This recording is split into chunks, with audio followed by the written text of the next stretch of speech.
All right, so why do we study calculus? That's what we're going to look at, or at least talk about here in this final section of our trig review. And so calculus is the mathematics of change. And so problems that calculus helps to address are things like velocity. What is the velocity of an object?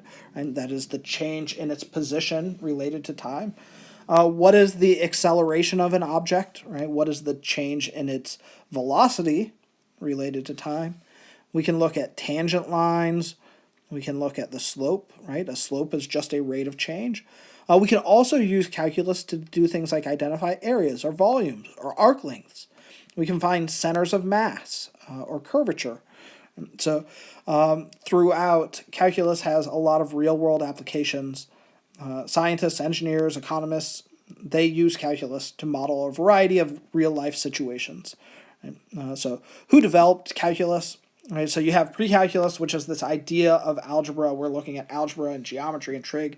All of those things kind of play together. Then you have this development of the idea of a limit, where you have quantities that are really, really big, infinitely large, or incredibly, incredibly small, incredibly close to zero. And then you have calculus, which has ideas like derivatives and integrals. Calculus was developed by both Isaac Newton and Gottfried Leibniz. And so there's some notation that's associated with Newton. There's other notations that we'll say that's associated with Leibniz. They developed it independently, separately. So that's what we're looking at. We will look at, here in Calc 1, we're going to address two main problems. So the first is the tangent line problem.